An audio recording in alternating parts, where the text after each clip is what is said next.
Jason, can you hear and see us? Permitted to be in the room. I gotcha. I can hear you. See you. Status. All right, just checking the other camera view.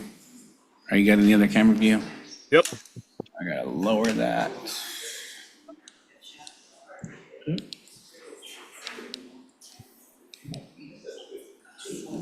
All right, thanks, Jason.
We're good. Do you want to maximum?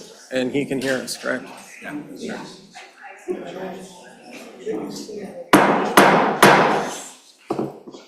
Good evening, everybody. It is 6:01, and I'm calling this meeting to order. Kathy, roll call, please.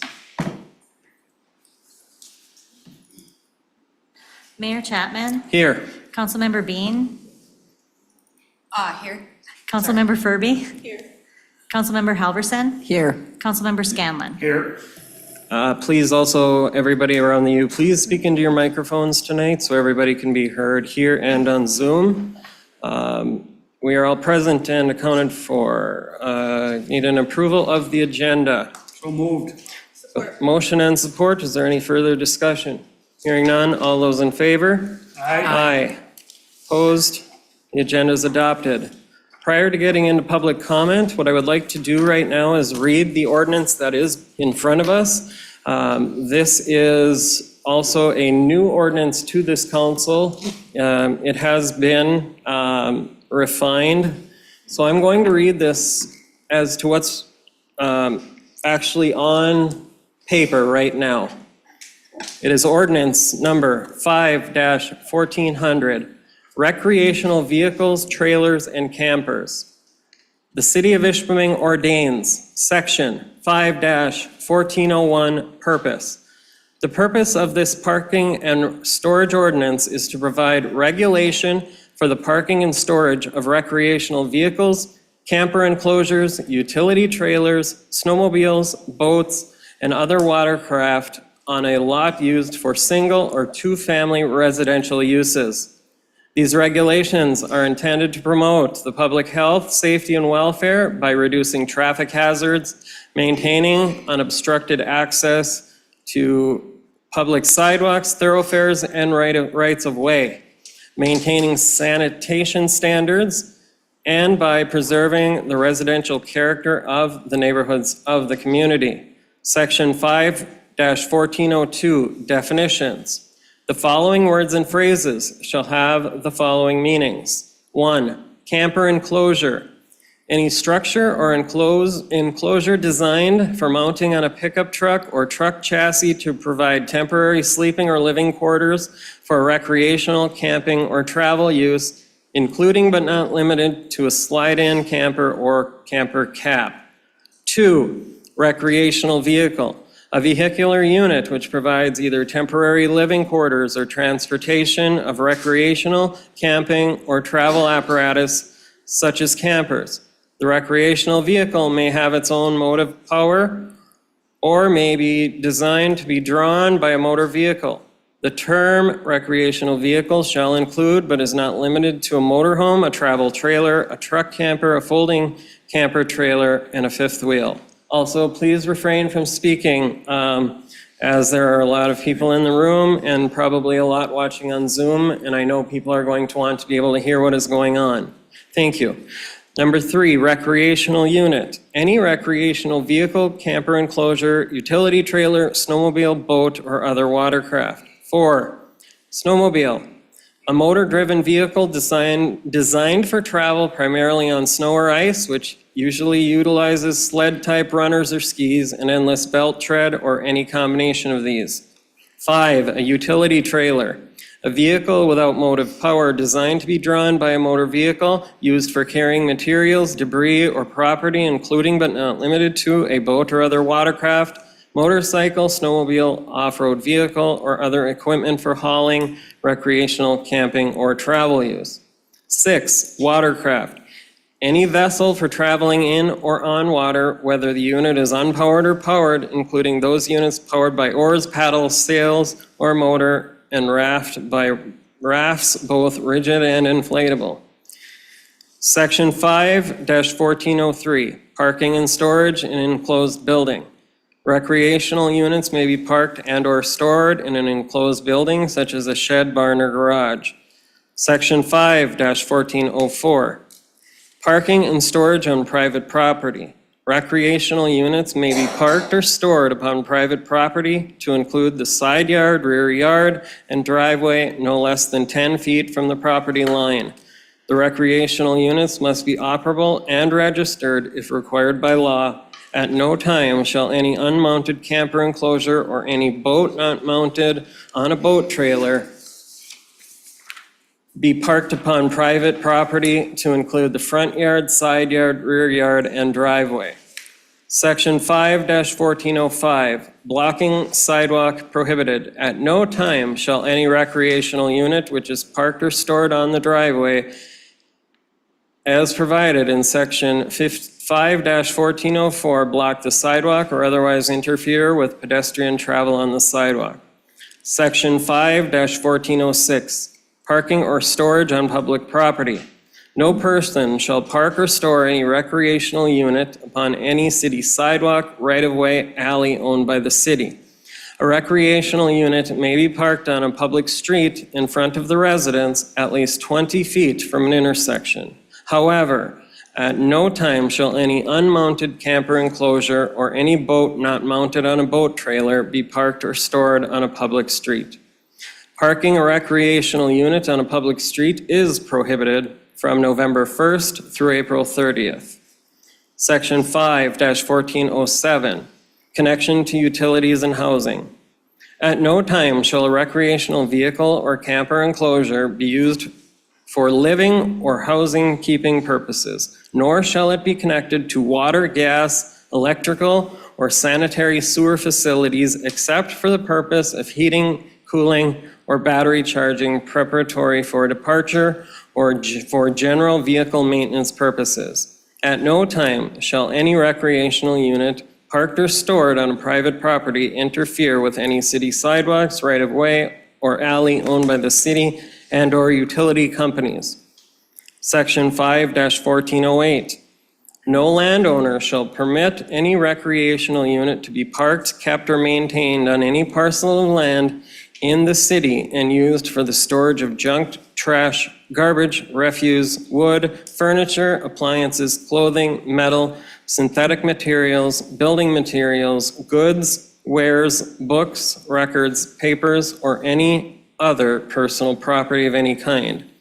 Section 5-1409. The violation of this ordinance is hereby declared to be a public nuisance. Section 5-1410. Any landowner or owner of a recreational unit who shall allow the recreational unit to be parked, stored, used, kept, or maintained in violation of the terms of this ordinance responsible for a municipal civil infraction and shall be subject to the payment of a civil fine as set forth in the city's fee schedule.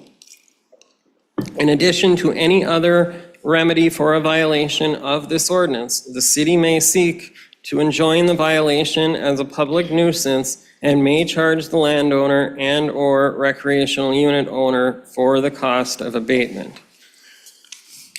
Mr. Scanlon would like to provide a little additional comment. One of the things that I want the public and everyone listening in general, this isn't to hurt the homeowners that want the folks to come for a weekend and stay in their camper, the grandkids. It's not at all directed at that, and I'm sure I speak for everybody. We don't want it to affect homeowners that want to store their RV or have their grandchildren stay there. What we want to do is we want to stop the people that come here and live in a camper and have no sanitation, and they're there. If you don't have one living near you, I can give you a couple addresses to go look at. They're here. So please understand and believe me when I tell you, this council does not want to infringe on your rights to use your camper or to have the grandkids, or if it's a hot August night and you got air in your camper, not in your house, we'd rather see you go out and sleep in the camper. So please keep that in mind. We're not trying to pull a Gestapo state on you. We want to get the people that don't practice good health habits or human habits, I guess is a proper term. But as I said, any suggestions, we will be glad to take them. But remember, it's not to infringe on your rights, please. Thank you, Your Honor. Okay, thank you. Yes, Councilmember Furby. Also, too, just to Mayor make Pro Tem. sure that it is clear, this ordinance is not yet in effect. This reading that Mayor Chapman just did is kind of like the template in which we are using to create the ordinance. It is our intention tonight to hear out everybody, your input, see what you have to say, and incorporate that into the actual ordinance, which at a later meeting, we would have the first reading, the second reading, and then go through the normal process.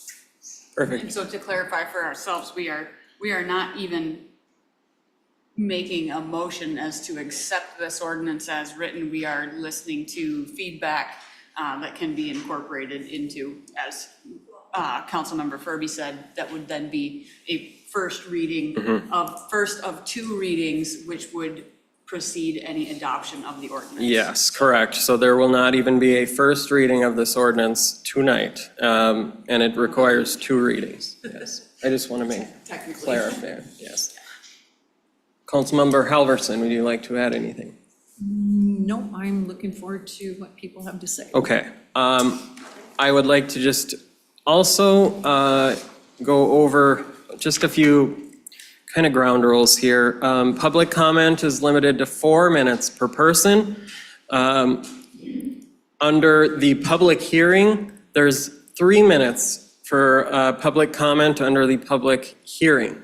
So you have the opportunity to speak for 4 minutes during public comment, and you would also have the right, if necessary, to speak for 3 minutes under the public hearing, giving you a total of 7 minutes if necessary. I would also ask that people please be respectful of each other when someone else is speaking, because we would like to make sure we do hear everybody tonight, and to have and to take our notes so we can provide a proper ordinance for the residents of this city if necessary. Other than that, I don't believe that I have anything else to say on that line. We do have a capacity of 49 people. That is a fire code capacity. So if there are people out in the hallway that would like to come in, we may have to rotate people in and out to make sure that we accommodate for everybody that would like to speak tonight. As it stands right now, if I'm correct, we have, okay, so as it stands tonight, I believe we have 47 or 48 people currently here and in the hallway. So I will now open it up to public comment. And just a reminder, okay, we have already one hand up. And just a quick reminder, we are listening. Several of us will be taking our own notes. So just give us a little bit of time. You will have to also state your name and address. And I do have one letter that I would like to read as well. I will take care of that immediately. It is from a business owner, and I will just read that as we speak now. It is, okay. This is from Debbie Elliott. She's the owner of White Bear Maple Products and Gifts, 628 Teal Lake Road, Ishpeming. It says, Dear Jason Chapman and City Council members, though I am not a resident of Ishpeming, I am co-owner of White Bear Maple Products and Gifts in town. Our storefront has been open for almost 4 years, and we have enjoyed being part of this West End community. I understand that there are a handful of people living out in tents or RVs on residential properties and people camping on trails and leaving garbage behind that is a result in city workers having to clean this up. I also understand that it is difficult to enforce anything without some sort of ordinance being implemented so that our fine police force has a way of dealing with the violators. I have heard folks speak about using their campers on their property for visiting friends or family for short periods of time and kids having sleepovers. I strongly feel that these kinds of situations should not be covered under the proposed ordinance.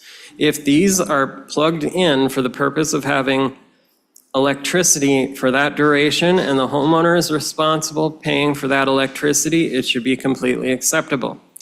Perhaps I'm not reading it correctly, as I understand this is to be related to residential properties as noted in the first paragraph on a lot used for single or two-family residential uses. However, if I am mistaken, I would take issue with some of the way that this is written. I live in Minnesota, Minnetonka, Minnesota, but I am in Ishpeming for my business every 6 to 8 weeks for anywhere from 3 to 14 days at a time, from October to May.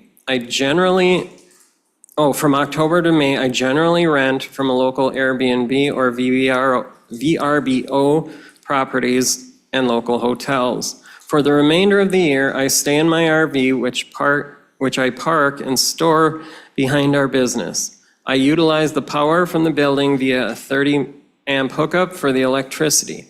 However, I use the store for the restroom and doing dishes. I pay to shower at the Country Village RV Park, as the store does not have those facilities. My RV is on our property and does not block any roads, alleys, or other property. I keep the area clean and maintained at all times. If this ordinance, as written, would apply to me, it would prevent me from being able to stay in my RV on my own property where I pay for the electricity and water that I use. As a business, we pay our fair share of taxes as well. I hope that the city takes this into consideration, that my situation, along with other residents who use their RVs similarly, should be exempt from enforcement of any ordinance violations. Thank you for your consideration. Respectfully, Debbie Elliott, co-owner of White Bear Maple Products and Gifts. I will send this to the city clerk and city manager, who may then, if requested, send this out to other council members as to not violate the Open Meetings Act. All right, Ms. Demarest, you have your hand raised. Please remember to State your name and address for the record. And Claudia Demer, Estate 21 Marie Street in Ishpeming. As you all know, I have a grandson. His name is Jonathan, lives in Lansing and works at a church in Holt, Michigan. A couple of weeks ago, City Manager Craig Cagini called and left a message with the pastor of the church in Holt. He wasn't available at that time. On June 18th, Manager Cagini made contact with the pastor of the church and said Jonathan was acting ungodly by creating an Ishpeming, Michigan community page. Do you, Mr. Cagini, have proof that Jonathan created this page? No, you do not. Jonathan did not create this page.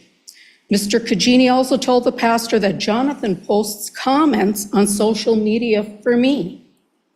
I don't need anyone to post comments on social media, as I don't have a problem coming to the council meetings and saying what's on my mind. Mr. Cagini also told the pastor that I was spreading rumors about people having adulterous relationships. That is also a lie. Mr. Cagini, you are defaming my grandson Jonathan's name and defaming my name. What kind of a person does this? And what kind of a council lets this continue? Thank you. Thank you. Yes, please state, your mom, Peggy Chapman. No other way to do that one. Doesn't pertain to the camper situation either. My name is Peggy Chapman, 204 Reedy. I too would like to address this to the city manager. Why is it that you have such a compelling need to retaliate against and hurt people? You have a job to do. That job should not include trying to take down a person by calling their employer for comments made on social media. That goes way beyond boundaries and far exceeds ethical behavior. Try taking the high road for once and lending a helping hand instead of this constant, continuing retaliatory behavior. And if that's not somewhere within you, then maybe it's time to move on. No.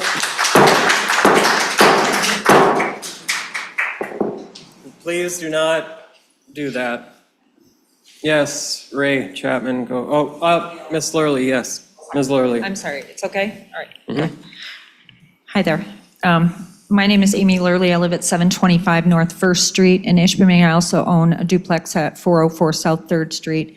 Been here 20 years and more. I'm actually going to speak to the ordinance. Going back to 2004, when I was on the Planning Commission with Seth Johnson, we created some of this language, and so I'm familiar with it. And it seems to come up every time the city has a problem with blight, with the gas stations at the end of downtown, with the same thing comes up when you're trying to deal with some real problems. Now, we have a real housing crisis. Everyone is aware of that. And we have some folks living in probably less than ideal conditions by circumstance or choice or whatever that may be. I kind of, in my mind, separate the two issues because I don't mind that my neighbor parks his RV in the driveway or on the street or near my property. I don't really care. But I do care about unsanitary, unsafe situations, and they're very different from what we're talking about here in terms of this ordinance. So we're trying to apply an ordinance to a very different problem in my mind. Having said that, I don't disagree with much of the ordinance. I think it's well-written. Maybe I did some of that some 20 years ago, but not all of it. I feel utility trailers, uncovered utility trailers do not fit the profile.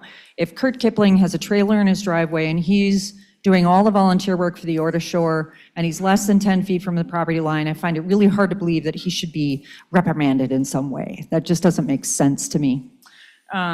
The watercraft, I mean, my husband and I are avid paddlers. A lot of people have canoes. It's a very healthy lifestyle. There's nothing dirty or dangerous about it unless you are unsafe on the water. And I don't think that some of those things should be included. And then finally, storage on property. According to your own master plan, Single-family, general residential, and multifamily comprise about 25% of your land use. You add to that commercial at 16%, you're talking about a little over 40%. I mean, your taxpayers occupy less than half of your land. We're on some pretty tight parcels, okay? I'm fortunate enough not to be. I have a 10-foot setback, but a lot of folks just don't have the space. The homes were built around mines. It's just a fact of history. There's not much you can do about it, but I would ask that you consider putting in some sort of appeal for variance to this ordinance if you do in fact pass it, so that people have a remedy if they're not being intended to promote public health, if they're not promoting a health issue or welfare or reducing, hazards, that they be allowed to have a variance. Thanks. Thank you. Okay, I believe Ray Chapman was next. And then gentleman here.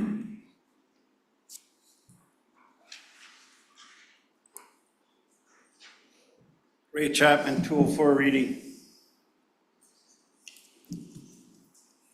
I'm going to speak on what Claudia spoke on, and my wife. A week ago, we had two city managers here, retired city managers, talking about ethics in city government. So that's what I'm going to talk about. Ethics and morals. That's a simple guide while serving the public. You don't need a charter, a government handbook to steer you to this. It has to be part of your DNA, your character. Dialing up an employer of a grandson of a person that's going to be running for the council because you want to retaliate because of a comment that he made, that goes way beyond decency. Being that he is the grandson of a candidate, that compounds the whole problem here. Add that accusing him falsely that he developed the post, that shows you how careless you are. I just don't understand it. To you who still report or support him on the council, just a reflection on you. That's all I can say. Okay, thank you. Okay, yes, please.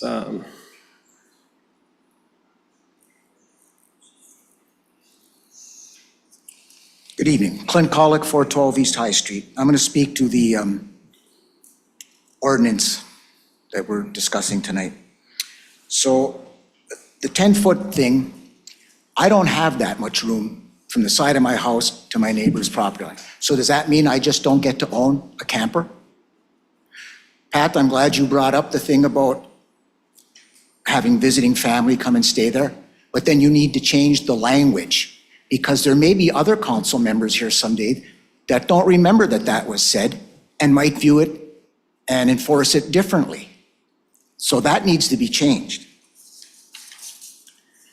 I want to know about the blocking of the sidewalks, which I totally endorse. But when are you going to start doing that with passenger vehicles? That's happening already. You want to take a ride with me? I'll be glad to show you. Chief, do you ever get out and cruise the town and see what's going on? Because I can show you where they are. I know you can't answer. That's perfect for politicians. So, we already addressed the visiting family and how that needs to change. So why couldn't we just focus, and I know what you're talking about up there by Elaine's, okay? I get that. I support that. But can't we just do this with a zoning thing? Do we have to write a whole bunch of language that needs to be discussed in a meeting? And, well, it means this, but it doesn't mean that? No long-term, no permanent residence. A few other things. you know, preserving the residential character of the neighborhoods. Well, how do you define that? Okay, the fact that people own property, have recreational things, shows that there is a neighborhood, there is a residential neighborhood. It's part of the character of it.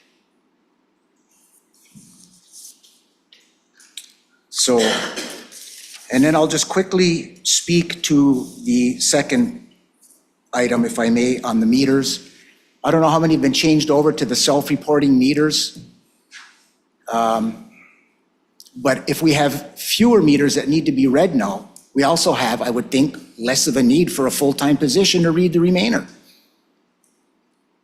Make sense? All right, thank you. Oh, one more question. Why were we late getting in our budget amendments again, the second year in a row at least? And why do we continue to hire people who have been fired from other jurisdictions?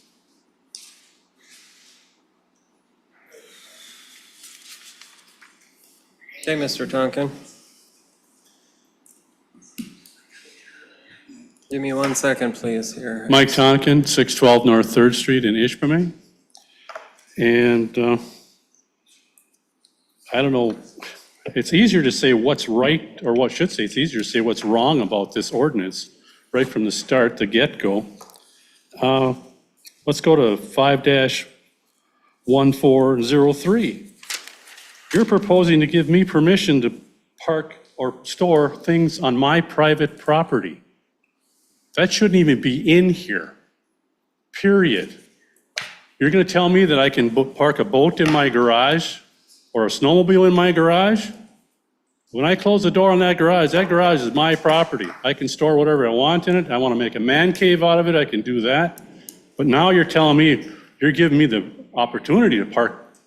So what next is the thing that you're going to start looking at? This is not an HOA. A lot of people are involved with HOAs, and I know a few people I'm looking at have HOAs involved with their lives, and they're not fun. But that's in a planned community. Ishpeming is not a planned community. My house sits on a lot on 3rd Street. It's a 40-foot lot. You take 10 feet off of each side of that lot, that brings it down to 20 feet. My house is 30 feet wide. So does that mean that the city owns 10 feet of my house now? Are you going to reimburse me for my property now that you're taking control of my property? This is a rights type of thing. This is a constitutional type of thing. And you're overstepping your bounds by huge amounts. I don't own a travel trailer RV. I have a camp. So I have a place that's stationary. So what's next out there? It's in a different jurisdiction, thank goodness. But the other thing is, I have neighbors, and neighbors have trailers, have campers, and they use them for family to come and visit. They take care of their places, they're neat, no problem. Their kids are spending the weekends in their campers, full facilities. Guess what? We don't have windows getting broken, we don't have material being stolen out of our yards, things like this. Parents know where their kids are. They're in a safe situation. Now you want to take that away from them? You got to be kidding me. This is private property you're talking about. This is not public property. So keep your fingers off of my stuff is the easiest way to put it. I don't know, this just winds me up, I'm sorry, but I can see, and I've talked to people, I ran around last year about this proposal that was put out, which was you're only allowed one trailer on your property, which was totally ludicrous.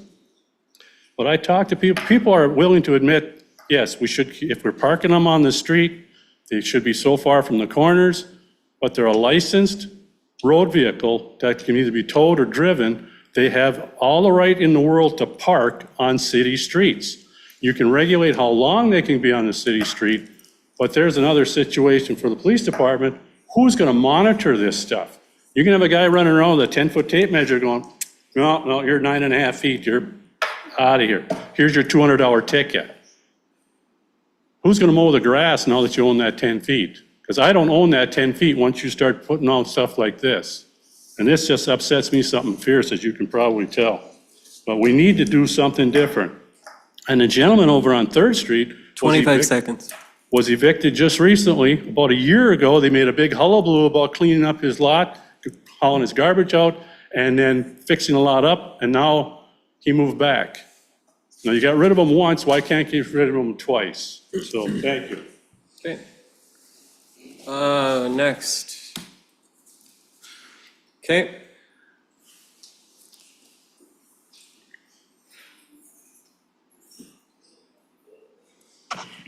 Kathy Schooler, 769 Michigan Street, Ishpeming, Michigan.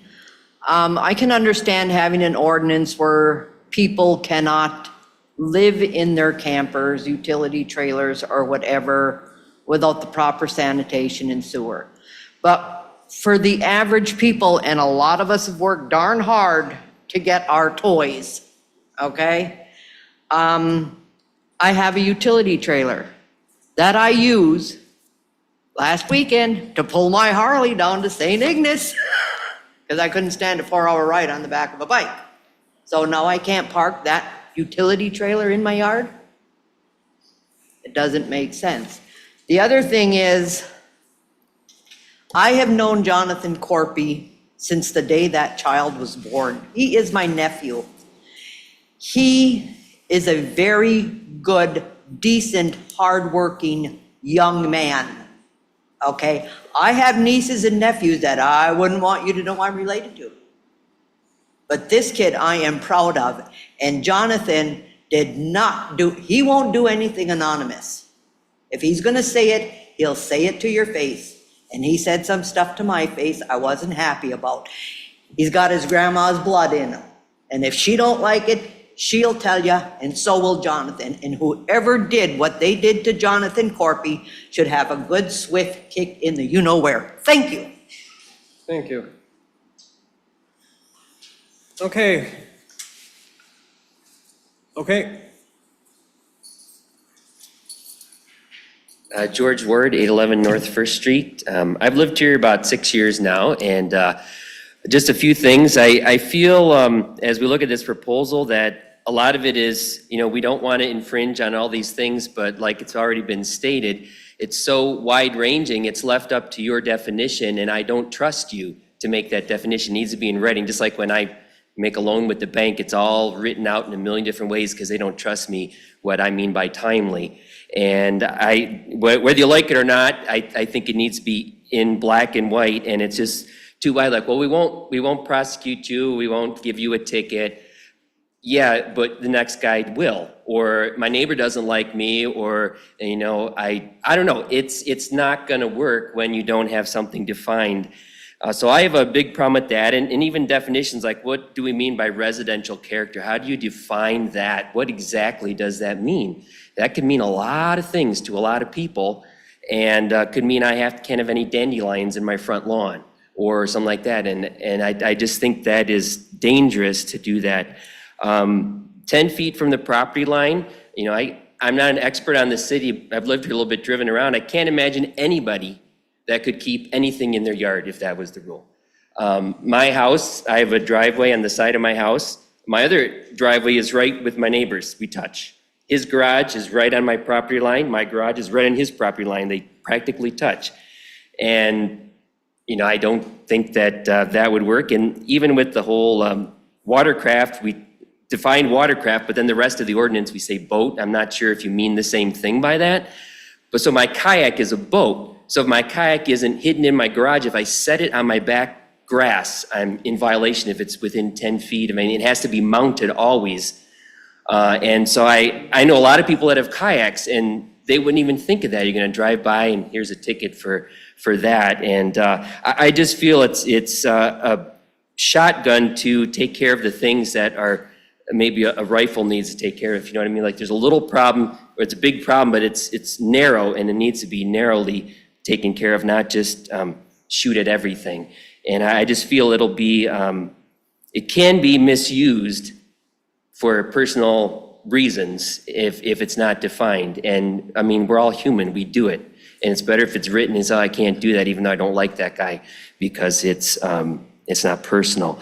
And so I just think there's got to be some other things probably already in our ordinances. I haven't read them all, so that's what I'm saying, probably in there that we could use to take care of some of these nuisance areas better than trying to write an ordinance that would really, I mean, this is, the the water winter wonderland, at least what it says on my license plate, and it would be really hard to enjoy that if I had to do that. I have a camper I park in my yard, and if I don't know what I'd do with it after that. I can't afford to put it in storage all the times when I don't use it for camping. So I'd really ask you to reconsider this proposal. Thank you. Okay, thank you.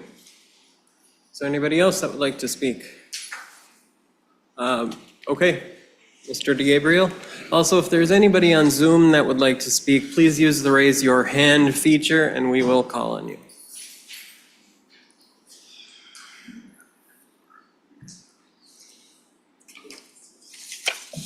Good evening. My name is Jeff DeGabriel. I live at 413 Vine Street.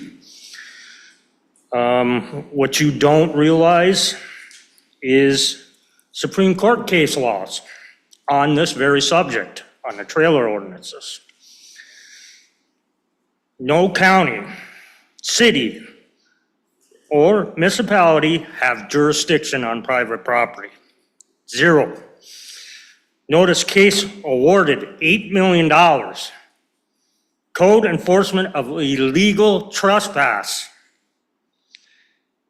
There is 3 cases here. Monetary, Duns, 1999. Pozzoli, Rhode Island, 2001. Lucas versus South Carolina Coast, 1992. You have no jurisdiction on private property. Zero. Thank you. Okay, thank you. Is there any, we do have one person on Zoom. We'll go to Zoom right now for Mr. John McCabe. Is he unmuted? Jason, can you unmute him, please? It looks like he's still muted.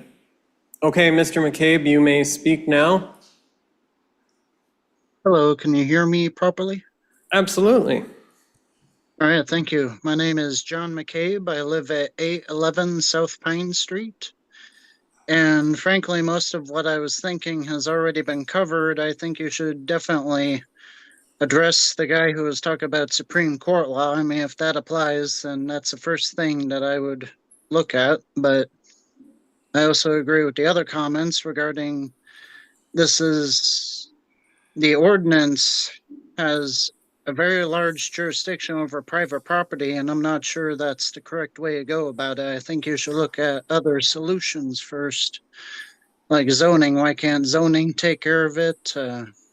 I'm not very familiar with this stuff. I'm actually quite new to a political thing, so my response here may seem uneducated. But going with the ordinance itself, let's see, I'm going to look at, okay. I'm just going to stick to 5.7. So if you want to deal with campers that have sanitation problems or whatever, I understand that, but perhaps have the ordinance focus on that sanitation issue as compared to sweeping language like don't use your camper to be living, don't live in your camper on your property. It's like, well, if somebody wants to do that, I'm not sure that's a problem as long as they're doing it in a way that's fine. If it's sanitary, if it doesn't look terrible, and that's where Section 8 comes in, well, what if you use it in the meantime to store books or whatever? I don't see the problem with that either, especially if you maybe another time of the year actually go on and use it as a recreational vehicle elsewhere. So just in summary of this, I think you should reconsider if you need an ordinance this sweeping to deal with a problem that seems to have a pretty narrow margin and other solutions to be looking into. And that's all. If you want to reach out to me, that's great. Thank you. Okay, thank you. Let's see, is there anybody else that would like to speak? I cannot see out in the hallway, so if anyone in the hallway would like to speak, yep. Okay.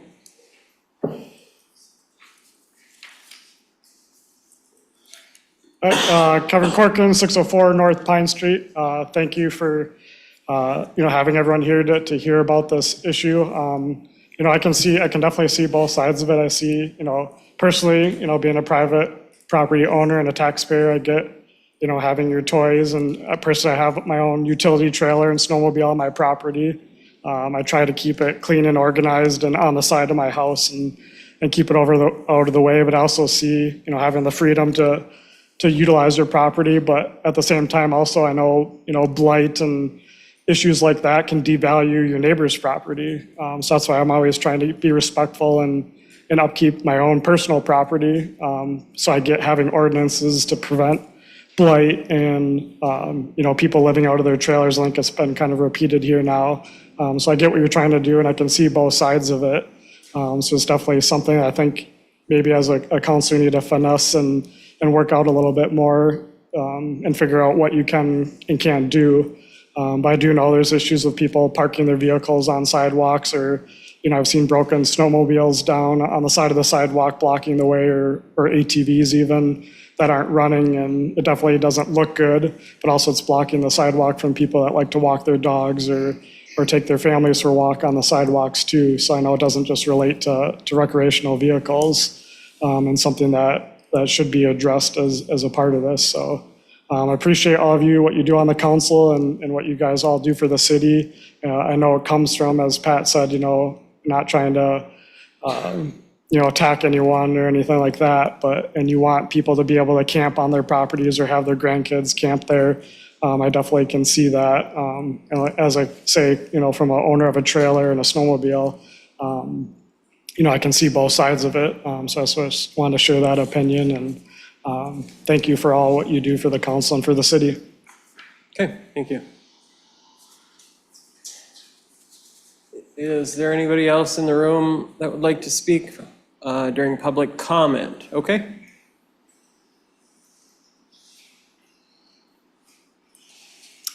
My name's Janice Lovell, and I live at 304 West Euclid Street. And I used to have a camper in my yard, and with all the illnesses that I've had, it was great to have a place to go with air conditioning. But beyond that, you have so many ordinances that are not even being enforced right now. I go for a walk, and I have to walk in the street because their bushes are way over the sidewalk. You walk down some of these areas, and there's junk cars, which I can remember a few years back, they were supposed to have something done about that. So you've got one person making a horrible mess. There has to be some ordinance in your book of bull ordinances that you can enforce. Why isn't the health department involved in this? If there is the potty chair going outside in the yard, that's a health hazard. How many ordinances do you want to keep putting out there? How much money is this council spending tonight to have this conversation with all these wonderful people? I didn't spell anything. Is that something on Zoom? If so, please remember to mute your microphones. But that's basically what I've got to say. But what's on my land is my land. I bought it, I own it, I pay taxes on it.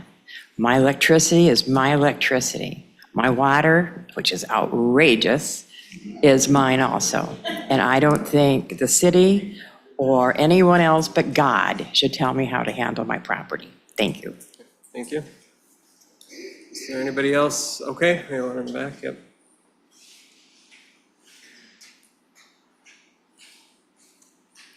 My name's Sharon Rushton. I live at 820 North 3rd Street. I do have a camper. I've had a camper for over a decade. I know she doesn't like it. I apologize for that. But right now, the way you're going to write out that ordinance, I know I will not be penalized for it being parked. But if you put that 10 feet, I don't have 10 feet anywhere in my yard where I can park. Right now, I have it up off the road out of people's ways.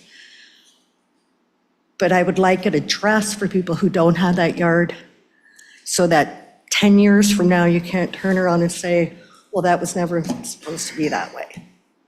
I know right now it's not going to be. I don't know what's going to happen 10 years from now. So that's all I have. Thank you.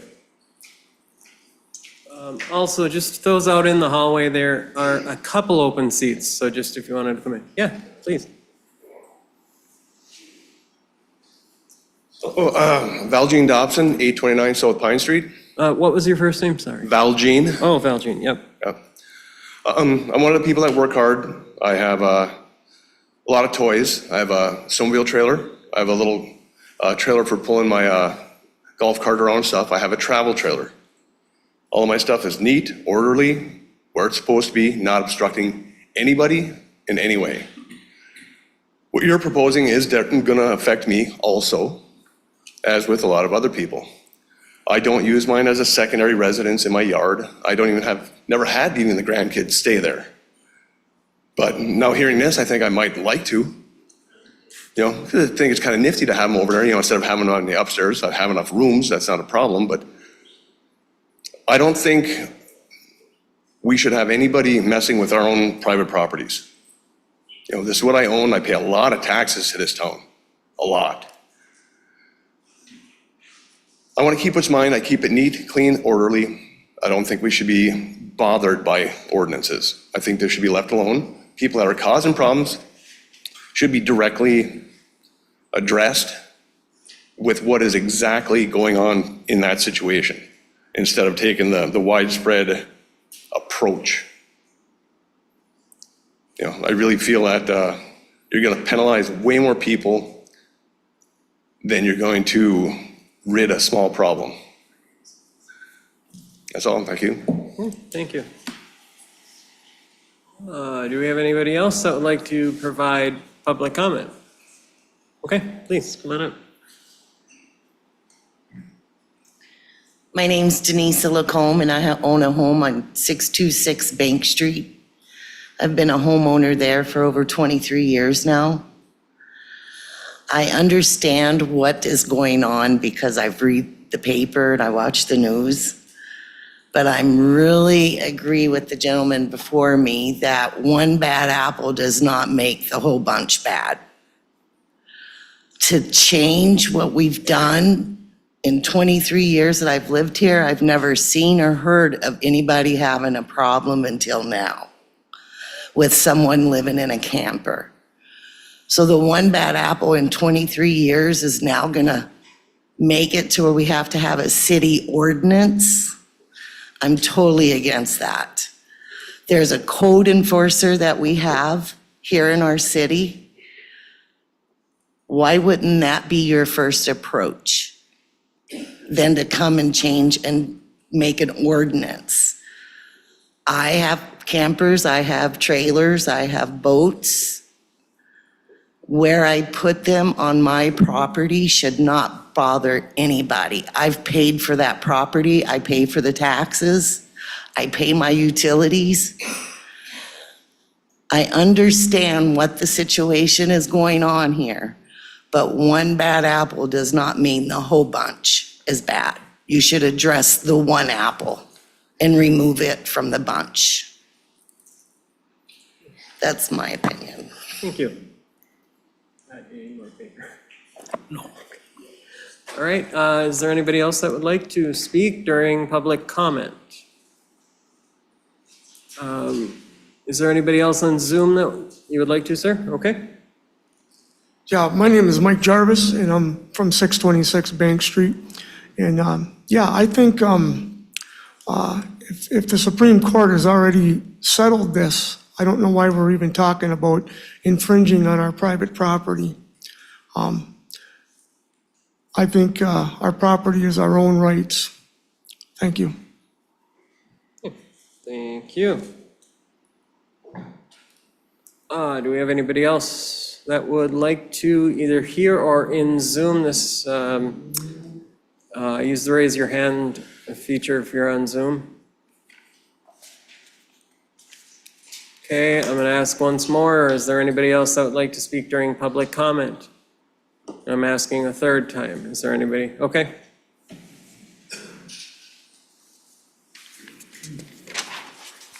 My name's Craig Hakela, 137 West Superior.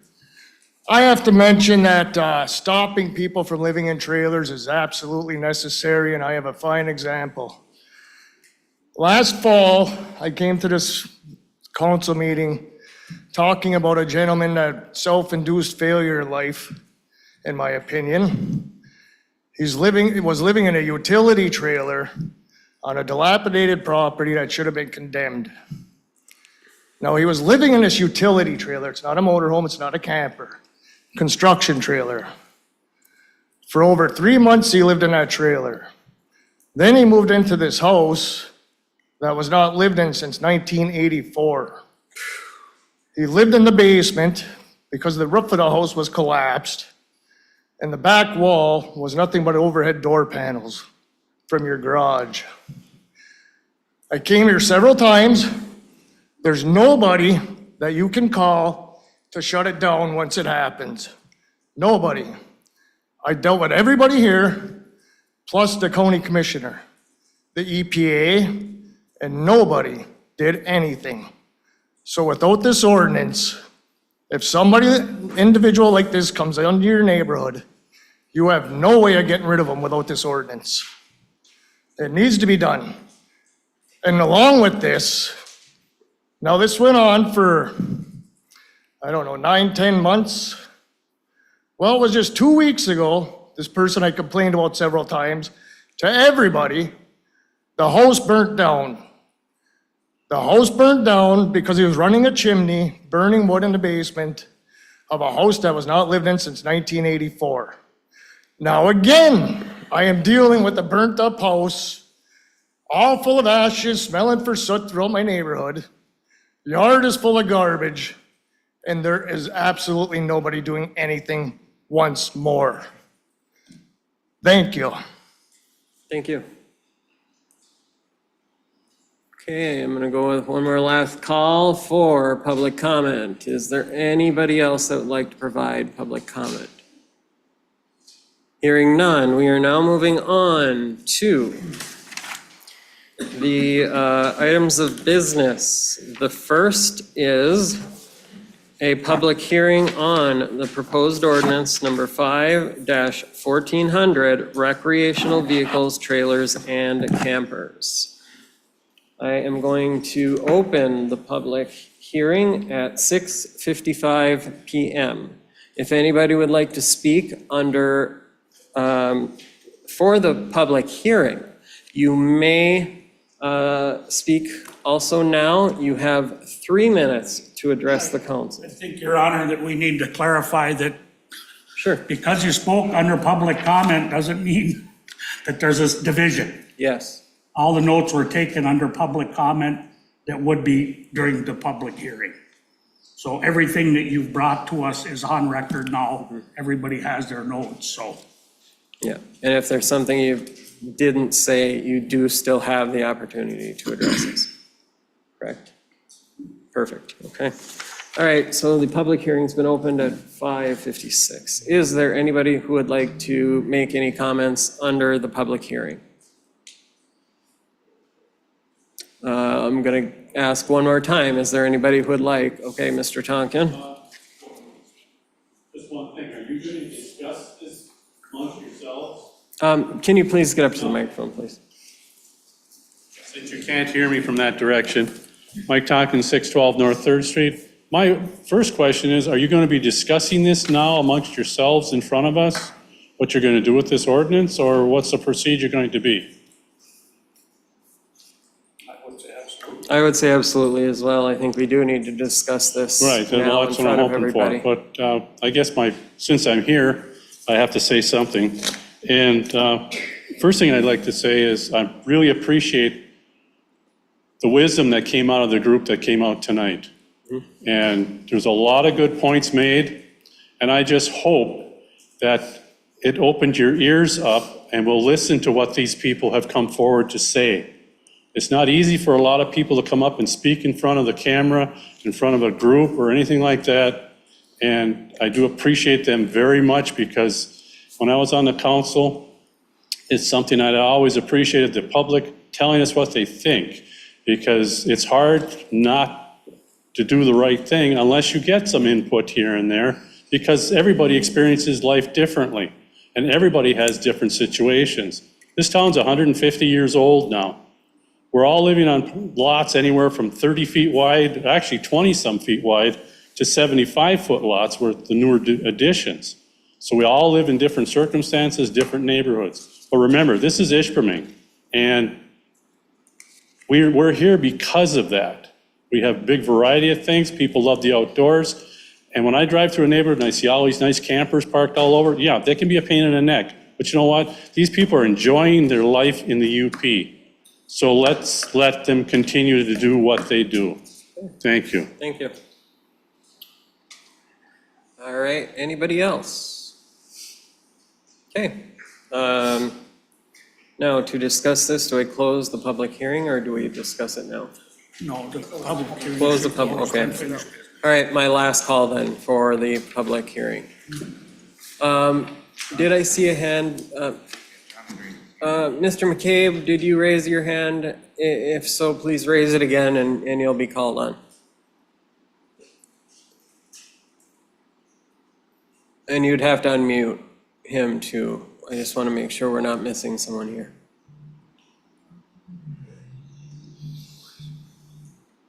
Okay, hand is gone and the mute is still there, so I'm going to make the assumption that Mr. McCabe does not have anything else. Okay. Alrighty, I'm going to close the public hearing at 6:59 p.m. and open this up for council discussion. I would like to just say a few things too right off the bat. I definitely appreciate hearing from members of the community. I hear from a lot of people all the time.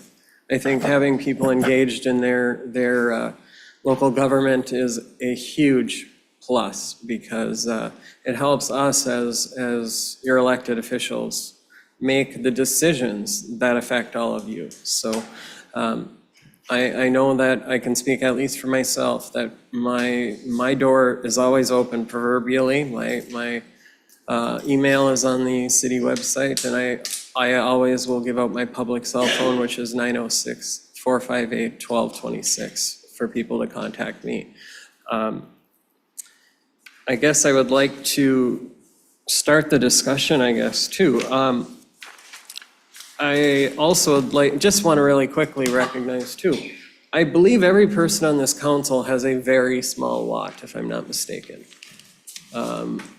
where it is difficult also to park anything. Or in my case, I have a very sloped lot. I think that, yes, I think one thing that we should consider adding is the ability to allow for families to have a certain allow families to have a certain period of time to stay in an RV or have their grandkids or family members who are visiting be allowed to. I think a 10-foot wide distance to your neighbor's property might be a little high in this community due to the size of our lots. I think I've heard that, and that's one thing that I wanted to bring up right now. That's okay. That happens. We know how those get triggered. I think that also having some type of appeal process would be a good thing.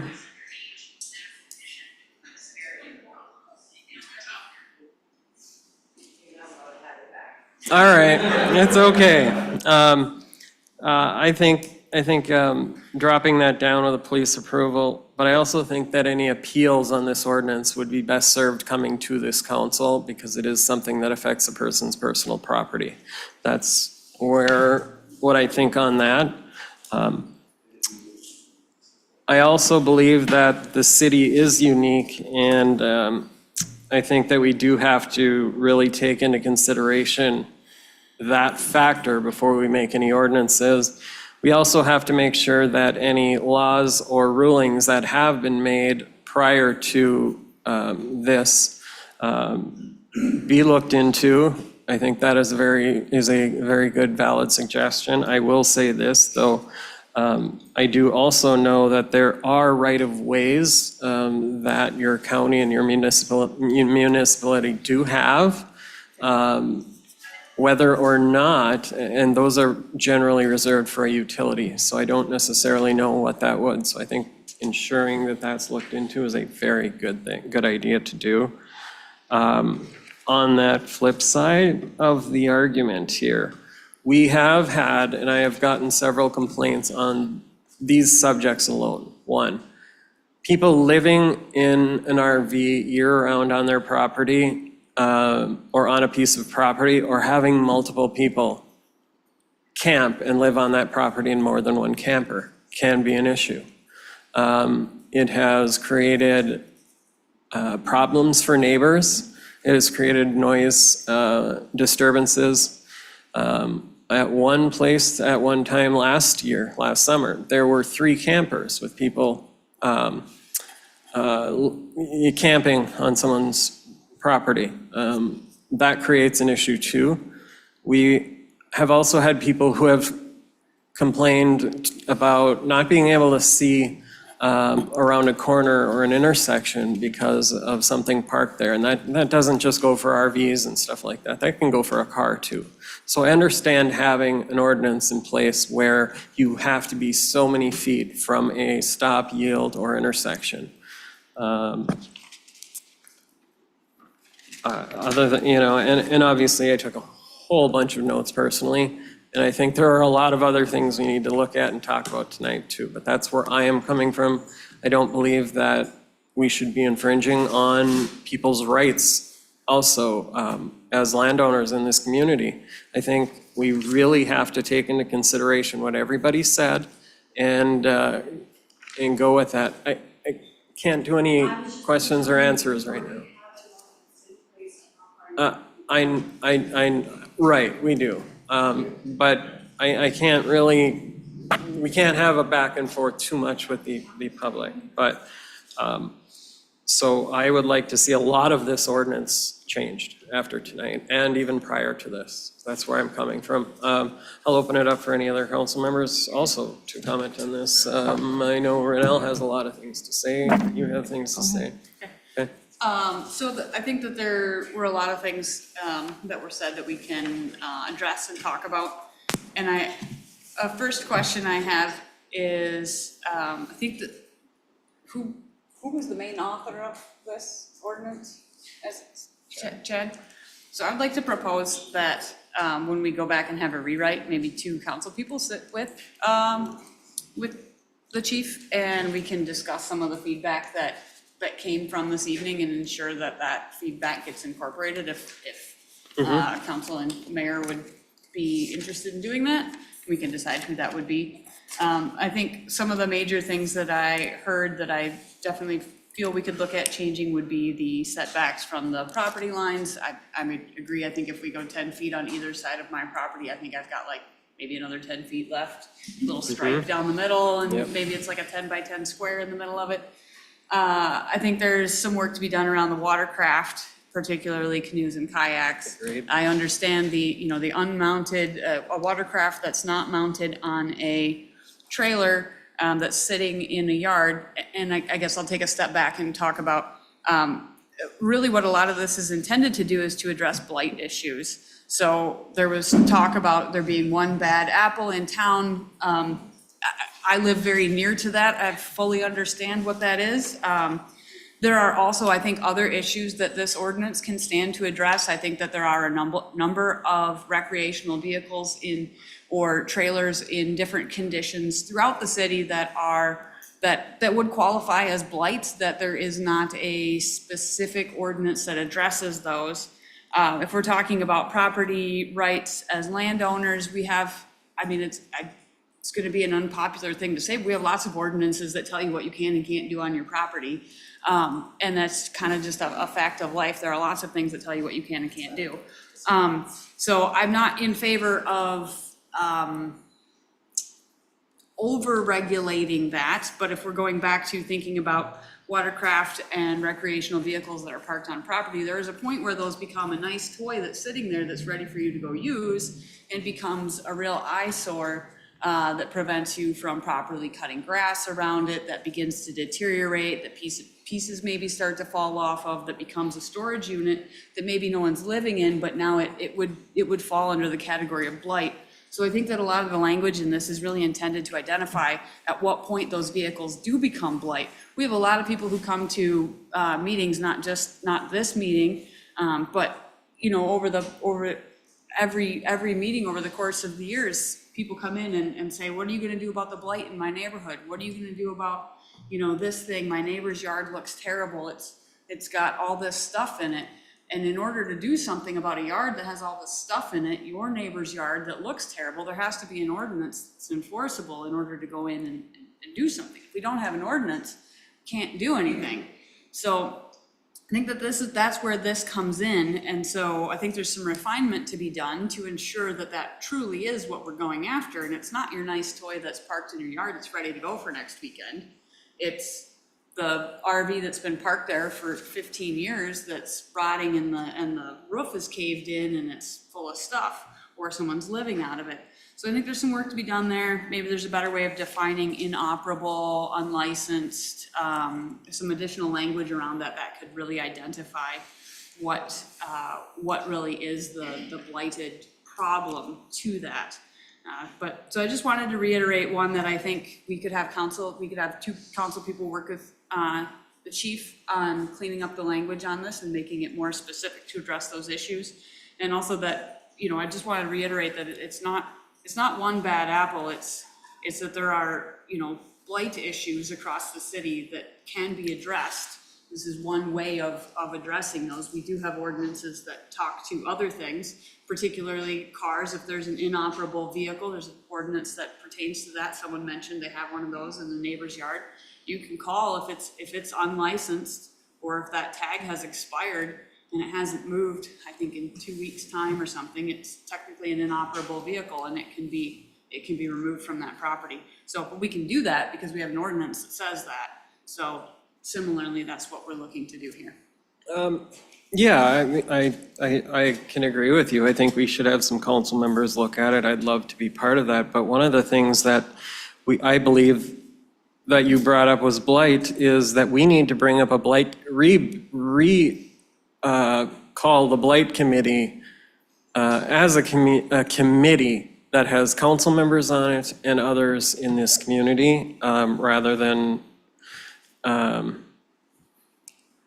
not necessarily. I mean, I think it has to be a very public committee again, and I don't understand why it went differently. And this blight committee could also address some of the issues that are questioned in this ordinance as well. Renelle, would you like to go next? Yeah, I think I do. I've been listening. This is one of the reasons that I originally came in to get into this position was this RV. And I actually can very well understand where the community is coming from. I have a motorhome, I have a four-wheeler, I have 2 kayaks, I have a canoe, my husband has a fishing boat, we have a motorhome. When we live in the UP, we have to provide our own entertainment and storage of those vehicles and making sure that we maintain them well and in a neat fashion. I do have a yard that supports hidden storage in my backyard. However, my neighbors do not. So I look out my window at their RV. But I do want to say that the majority of the people here are probably in the same position as I am. My recreational vehicles are stored for the winter off my property.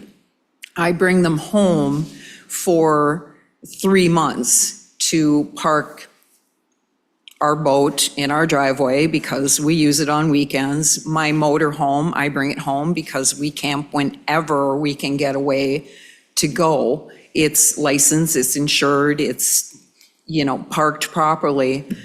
But as far as parking on property, these ordinances can be used very punitively against the general public, and that's my concern.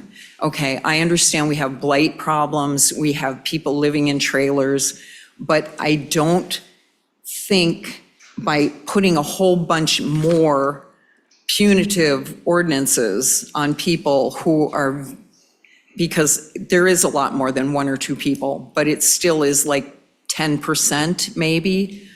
And I agree, I don't want someone like myself telling me that what I can do and what I can't do on my own property.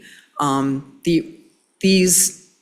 I also agree with the gentleman that said, these need to be, if we're gonna have these ordinances, they need to be well-defined. I agree. Because I also don't believe that everybody has the same view and everybody is going to enforce this differently. And that's another issue altogether. It can't be enforced differently. It's got to be enforced equally and fairly for every single person. So we just have to be really, really careful about adding ordinances to people who are already overburdened with ordinances. And I have to agree. I mean, we have city properties that aren't properly maintained. But yet we want to tell other people that they need to mow their lots, they need to do this, they need to do that.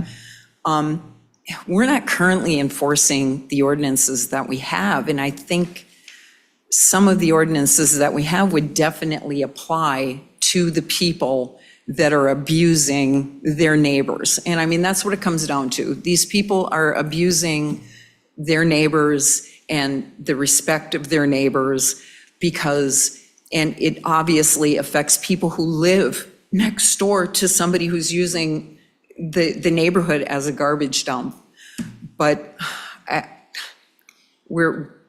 agree with you, Lindsay. I think we need to get with law enforcement and figure out very specific issues that need to be immediately addressed and narrow this all way down to those specific issues. Everybody should not be subject to the respectful people that keep up their yards and live their life here in the UP.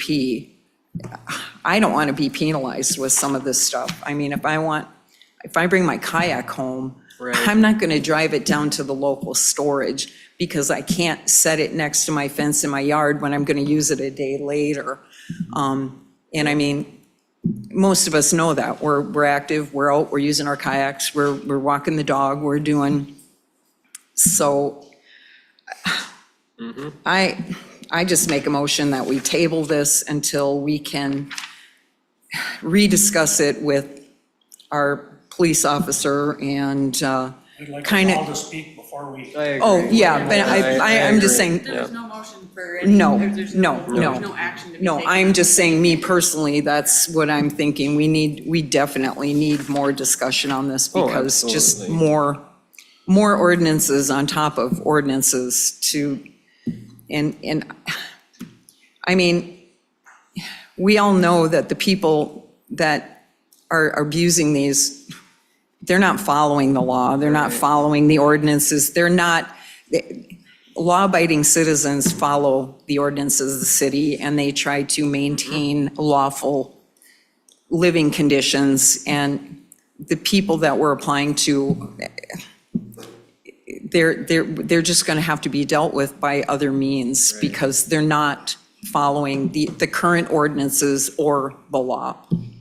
And I also think section 5-1403, parking and storage in an enclosed building. That just shouldn't even be on the sheet. Yeah, I think that that should you be can park completely stuff in your struck from garage. this. That just seems like Already struck it. Me too. Yeah, me useless, too. I struck it as well. I mean, Yeah. that's just I think that's worthless covered ink. somewhere. Yeah. And one other thing, I guess I would like to bring up because of the type of community we have.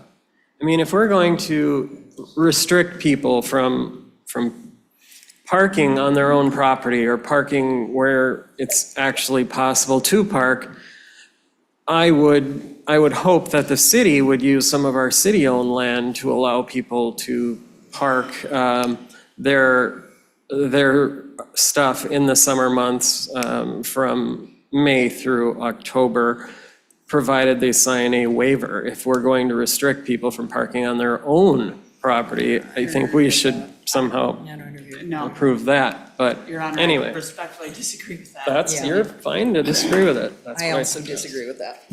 Pat? Okay, Your Honor, as I stated in the beginning, and I appreciate all the comments that we got, we're not here to infringe on anybody's rights.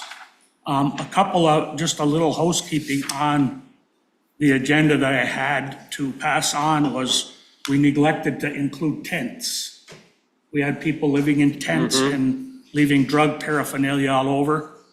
Also, as we move forward, I think it's just a typo, but it said living or housing keeping. I think it's just housekeeping purposes. And that is kind of the gist of it. If you are trying to stop people from living in an RV, that takes all you folks right out of the equation.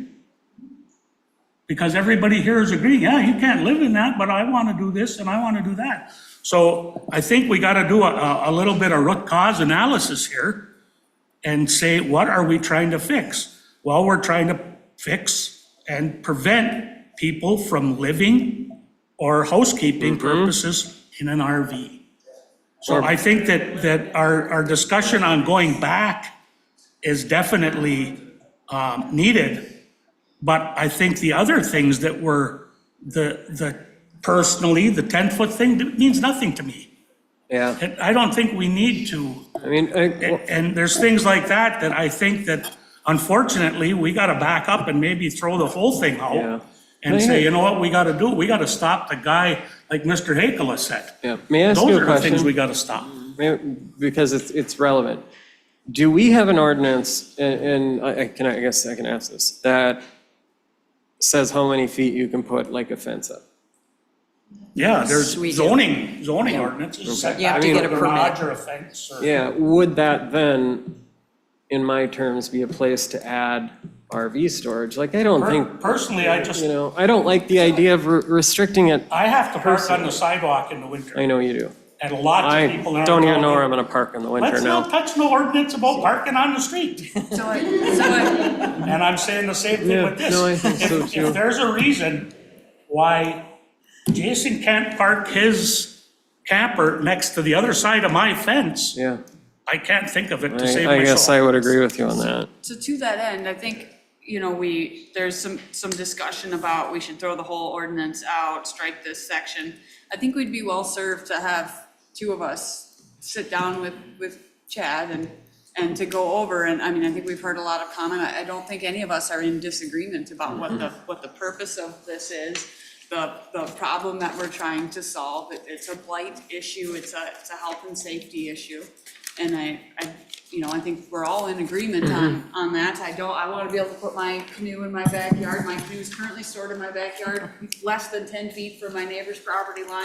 Kayaks So are something we yeah. missed, and God knows there's lots of kayaks. We're putting in kayak docks, Yep. and So- they don't come on a trailer. My neighbor has their bikes hung on the side of their shed on the outside of their garage, But which the- overhangs the thing, alley. the point that I'm trying to make Continue, please. is that we got to go back to, like I said, root cause analysis. Yes. Yeah. Let's back up to what we threw blight in here somewhere. Yeah, But blight, and I feel so bad for Mr. Hakela. I do too. I do. Big time. But there is no source to intervene on that. Who said, I called the health department, or maybe it was Mr. Hakela? Nothing. You can literally use a pail for your toilet and dump it over the back fence or something, and there is no law. Believe me, I've called myself. The old Salisbury School, that was what she did for years. And those things aren't there. So it's not a matter of us just saying, let's make up a ordinance so we can screw with all the camper owners and kayak owners. I agree. But Yep. rest assured that we will work this out, and there's a lot of things that should be Absolutely. taken care of. And to your point, The one thing that maybe the only thing I'm okay with on this is parking so far from a stop sign or a yield sign, really, because people do need to have some type of clear vision. But there's already an ordinance in Yeah, place there for should be that. traffic pole. There's already an ordinance in place for that. We have to check and make sure that this is. Parking it on the sidewalk in front of your house and running an extension cord to your house and using the sidewalk instead of your yard is illegal by other it ordinances, I believe. I think so. And like I said, these are just things to check into on the other ordinances. Diz, do you have anything to add? Well, I feel like everybody else generally covered everything that I was going to say. The only thing that I was going to bring up, which obviously we're gonna meet with the police chief and revise everything, but perhaps maybe even throwing in the word permanent living. Yes. Because I think there's a lot of discrepancy on what you would interpret I living have those in my notes, so yep. maybe that's my only suggestion. Otherwise, I think No. everybody I covered think it all. on that same front, I put a note by living, and if we define living, Yes. I mean, nothing that was mentioned here tonight is living in an RV. I have the same notes on mine too. Right, under like definitions That's on a the violation first right page, there, if we Yeah. define what that actually means. And some areas can be determined by you the gotta pay blight that committee, every that should be brought back. But I would also like to serve on the committee to work on this. We've owned a camper in my family. We have had storage issues. We have worked through those before. And I have taken over 4 pages of notes and have dozens of messages from people too. So I would like to volunteer to serve on that committee. I think that we should do a full council special meeting, at least initially, That would be better yet. until we get a framework. A workshop. So I, just in the concern for not having, we've already had 2 special meetings this week. I think it's realistic to assume that we could take the notes back, have another go at it. We don't need to have a first reading. We could have another draft ordinance. Like, we don't need to pass this tomorrow. It's not like it's not, so I don't see why we couldn't have 2 council people meet with Chad, have another revision. We could look at the next draft at at whatever time we were able to have it. Maybe we'd have it for July, maybe it'd be August. But I'd prefer not to have another special meeting so that we can I don't workshop disagree, that. but I don't want, I'm not gonna support 2 people doing it I unless kind of there's a agree. vehicle for my input. I would agree with Well, your vehicle So you for could- input is here when it comes to But no, I think I agree with No, I- Pat on I this also one. support it. So Pat, I'm I with think, you. If Hey. whoever it is, before they meet with the chief, whether it's an email or yeah, a talk, so if Jason, I don't know if anyone else is interested, I would be happy to work Cornell, with I'm Jason sure, and the is. chief. She's or made whomever, comment to but- me about it. Well, it doesn't just have to be 2 people if you want, I mean, Well, but obviously. if we have 3 and we meet, Yeah, then it's a yeah. quorum, so it would have to be 2 Yeah. if you're meeting in person. But I would expect and I would hope that the other council people would provide their feedback in email form so that it could all be incorporated. the only point I'm trying to make is then when it comes back to council as a whole as a draft, then if Oh, you have absolutely, issues with yeah. anything, you can Right, say so right. at that point in time. but what I'm trying to That's do is what I meant. avoid another. Yeah, Jason, I would do that with you. Okay. I mean, I would love to work with Renell on this one. We've both heard from so many people. So hold on, so I did express my interest You in did, working with and you so- on it first. Personally- I'm not That's right. necessarily That's opposed to right. Renell, but Personally- I did express my interest. So is there a? No, go for it. I'll back out. Okay, well, it's you and me then. Okay. Yep. All right. No, I'll Sounds like a back good out. team. By the way, I've been treated by you, so. Yep. I'm sorry, what was that? No, So we that's what I said. will get our notes to one of you 2 And we'll work with Chad. Do you as have soon a- as possible. I would, you Yes, may. you can. yeah, First. Well, it's not like I just came up with this overnight. I've been asked for the last couple of years to do it. It's been tabled more than once. Yep. I was told to revisit this.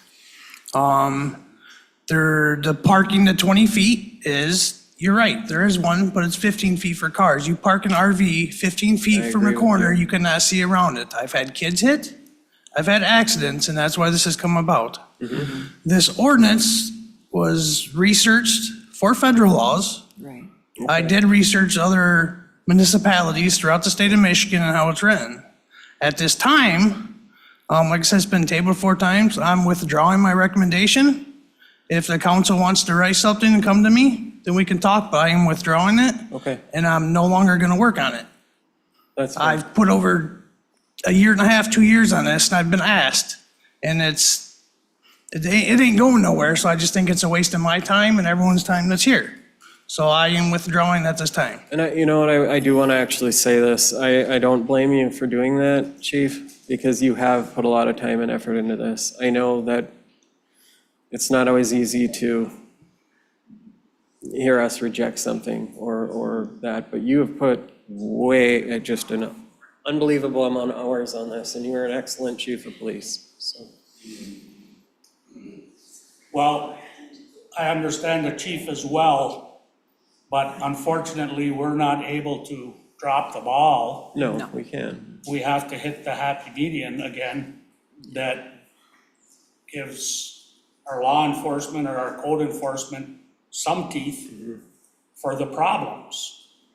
And while our police chief, as well as our code enforcers, may, which is one group in the same, but may believe that this is everything we need, I think we owe it to our taxpayers to curb it a little bit, for lack of a better word, and try and get to our problem area with as little disturbance to the good citizens.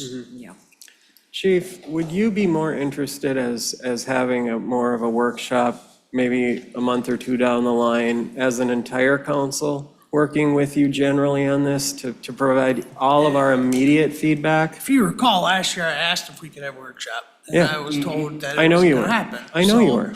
That's why I'm asking you, because I know that was rejected if last you year. guys come up with suggestions on what you think, then you can come to me, and we can sit down and have a discussion.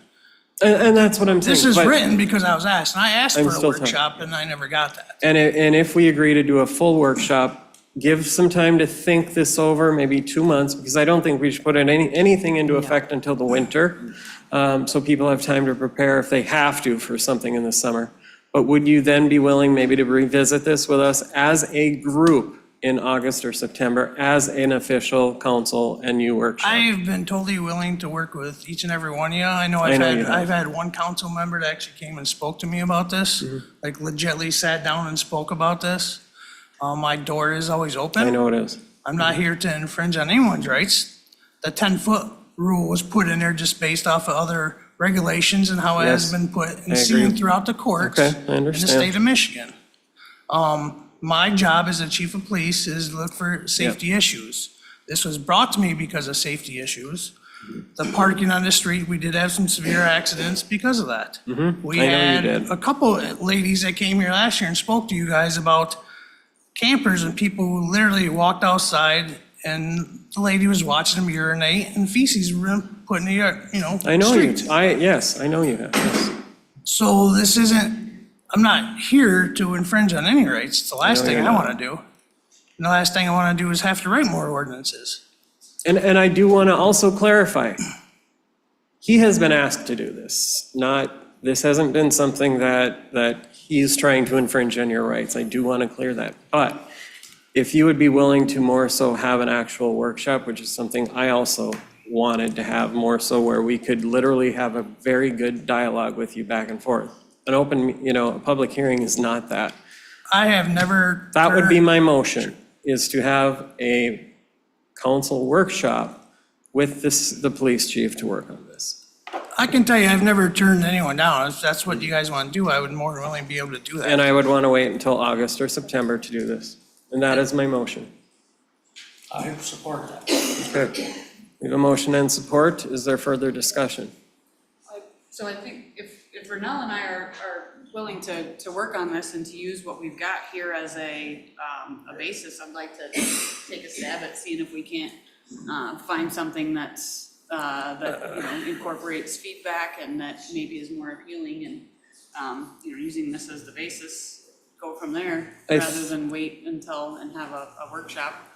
No, My I don't know. thoughts I are- think I'm up for the down the road workshop Okay. because I know that I'm going to get emails and more comments and everything Yep. else. So And I'm going to go ahead and keep taking feedback And I and figure out feel, where we're at. I absolutely feel the chief of police needs to be involved in this. And I want him to be able to sit with us and truly have, Yeah, I agree with them. have his expertise on this. What I could suggest, if they wanted to, I know you want to keep the open dialogue, that if them two wanted to come meet with me late July or something before we have like a workshop, and us three can kind of go over some things that either they've been hearing, and we can have something somewhat put together, so we can come to the workshop, so we're not creating, just creating a wheel. Provided, So at least we have something that we can bring, then we can discuss that I'm together. okay with that, provided we still have the actual workshop. No, absolutely, that, we would have the workshop. Include that in the But you would have a That's what we would bring template to- to Yes. start the workshop. So I will amend my motion Right. to include that council members Halverson and Bean will work together to come up with a plan and have a special work together with the chief of police, the three of them, and come up with a plan to bring back to the city council for a council workshop, which is also public, for the month of September. Still support. We have a motion and support. Is there any further discussion? Hearing none. All those in favor? Aye. Aye. Opposed? Motion passes. Just now, as a reference for the public, you still now may provide input on this. Both of their email addresses, as well as ours, are on the council the council page of the city website. You may also include the rest of us on those as well, and you may also talk to any one of us five on that, and you will be heard. So, thank you, and I appreciate council doing that. Okay, we are now moving on to the next item of business, which is consideration of increasing the part-time meter reader to a full-time position in the DPW. I honestly have a question that was brought up tonight. If we are increasing all of these meter readings, what is the need to have a full-time meter reader? Please be quiet, yes, when we are talking. You will be given now time to watch. Unless I misunderstand, I'm sure you can clarify, but That's we're what I not want to know. increasing the meter readers. Is this gonna be more We're of making a him a full-time DPW. DPW employee? More Is that than- what this is? Is that correct? Yes, so. Okay, So the that's different. intent is to scope a position with the DPW union, AFSCME, in order to look at the technical aspects of managing the meter program. There is a lot of additional work within the, I call it a technician realm of work within both the managing the meters. They're now technical meters, they're not just mechanical meters. And there's a lot of software back work in the meter program to make sure that meters are reading correctly and accurately reflecting that on the bill. And these meters, while they are freeing up the need to go physically to a home to read a meter, they are creating a new environment in the software side and the technician side of both a computer and meter repair and technician work. And so the Public Works Foreman and our finance can talk to both of those components. But it is not a meter reader, it is to look at a new position within the DPW, which helps to manage that. And by the way, the water program and the water fund is our largest and greatest asset in enterprise services for the community. Okay. Is there a part-time person now that we're talking about making full-time? And are they qualified to move into this position? So we don't do moves into position. There is a part-time meter reader. There would be a creation of a position with a coordinated position description, rate and classification, and then it would be posted within the confines of our Okay, Public so we're Works, not just and then it talking would be about announced. promoting our current It's not a- part-time it's to a not full-time It's position. not a guaranteed promotion. Okay. They would be eligible to apply right. the same as anyone else. Because I don't also- want to, Yeah. I don't want to just give a part-time person a full-time job. And, That is not what we're doing. Okay. And my question is on this, would this also have to be posted publicly, or is this just an internal? We follow the rules for how we post, which starts with internal, and then if there's a vacancy that remains, then it would go out for public posting. That's all I wanted to know. and do we have the budget for this? Finance will talk to that, but the answer is yes, it would be funded through the water program and partial sewer. Right. Because it's in the water sewer department and managing meters of the programs. Yeah, because we also go with a full-time job and full-time benefits, so it's quite expensive. I mean, you're talking, Yes. I mean, it's a considerable increase. So myself and Bill, as we've been working through this meter project and as we've been rebuilding our utility billing processes and revamping what that looks like, which I'm sure you all have heard where we started and where we're trying to go. One of the things that we both identified is that in other utilities, you have a metering, then you have a distribution, and then you have a financial component, the billing. We weren't really doing metering other than having just someone take numbers and bring them back. There is a whole host of work to be done, which serves as a check on that UB clerk, which helps monitor now with our real-time monitoring capabilities. We can monitor for leaks. We can monitor abnormal usage for different homes. This is not as like a surveillance thing, but as a helpful thing. Like, do you know that you're losing this many gallons an hour right now?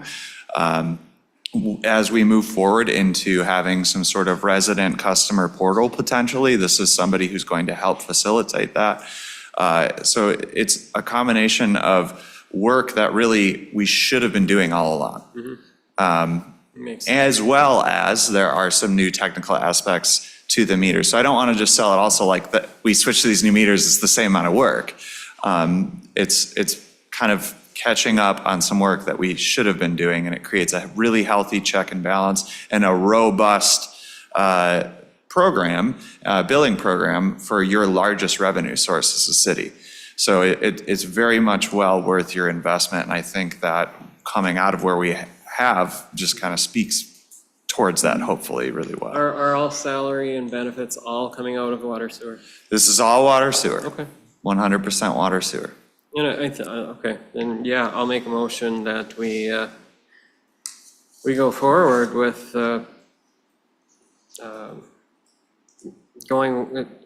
help me word this, just because it says a memorandum of understanding, so.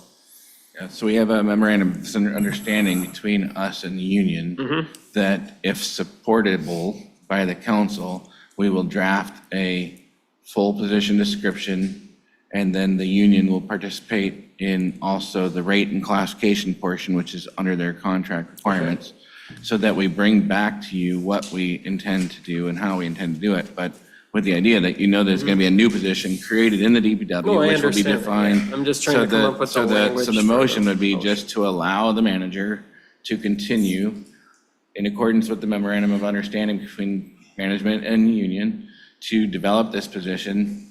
And once that position is validated, rated, and classified, we would be allowed to then hire against it.